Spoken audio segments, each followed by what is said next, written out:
கரூர் மாவட்டம் மாயனூர் அருகே காதல் திருமணம் செய்து மணப்பெண்ணை தாக்கி மணமகனை குடும்பத்தினர் கடத்திச் சென்றதாக பரபரப்பு தகவல் வெளியாகியிருக்கிறது. தன்னை தனது கணவருடன் சேர்த்து வைக்க மணப்பெண்ணும் அவரது அண்ணனும் தற்போது கோரிக்கை விடுத்திருக்கிறார்கள். கூடுதல் விவரங்களை செய்தியாளர் கிருஷ்ணமூர்த்தி வழங்கிட கேட்கலாம். கிருஷ்ணமூர்த்தி, வணக்கம்.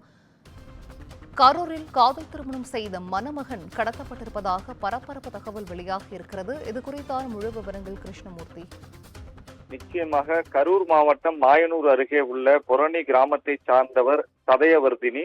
இவர் தோகைமலை அடுத்த நல்லமுத்துப்பாளையம் கிராமத்தை சார்ந்த கணபதி என்பவரும் உடன் சிறு வயது முதலே காதலித்து வந்துள்ளார். இவர்கள் காதலுக்கு இரு வீட்டாலும் எதிர்ப்பு தெரிவித்து வந்த நிலையில் கடந்த திங்கட்கிழமை நண்பர்கள் உதவியுடன் கோவை மாவட்டம் காந்திபுரம் பகுதியில் திருமணம் செய்து கொண்டனர்.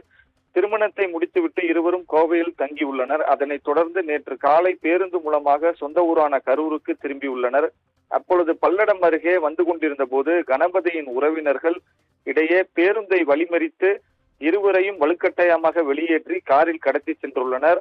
அங்கிருந்து கரூர் அடுத்த தாந்தோன்றி மலைக்கு அழைத்து வந்து கணபதியின் உறவினர் வீட்டில் வைத்து இருவரையும் பலமாக தாக்கியுள்ளனர். தொடர்ந்து பெண்ணின் அண்ணனுக்கு போன் செய்து உனது தங்கையை கூட்டி செல், இல்லை என்றால் இருவரையும் கொன்று விடுவோம் என்று கூறியுள்ளார். இதனை அடுத்து நண்பர்களுடன் அங்கு சென்ற தங்கையை மீட்டு கரூர் அரசு மருத்துவக் கல்லூரி மருத்துவமனையில் சேர்த்துள்ளார். முதலுதவி சிகிச்சை பெற்று சிகிச்சையில் இருந்த திருமணமான இளம்பெண் சதயவர்தினி செய்தியாளர்களை சந்தித்து தனக்கு நடந்த பிரச்சனைகள் குறித்து பேட்டியாக வெளிவந்து சொல்லிக் கொண்டிருந்தார். அப்பொழுது போலீசார் வலுக்கட்டாயமாக உள்ளே செல்லுமாறு கூறியுள்ளனர். அதையும் மீறி சதயவர்தினி நடந்த சம்பவங்கள் குறித்து பேட்டி அளித்துவிட்டு உள்ளே சென்றார். அதனைத் தொடர்ந்து செய்தியாளர்களை சந்தித்த பாதிக்கப்பட்ட பெண்ணின் அண்ணன் நடந்த சம்பவம் குறித்து முழுமையாக எடுத்துரைத்தார். மேலும் வீட்டு காவலில் வைக்கப்பட்ட இளைஞரை மீட்டு தனது தங்கையுடன் சேர்த்து வைக்க வேண்டும் என கோரிக்கை வைத்துள்ளார் சிந்துஜா.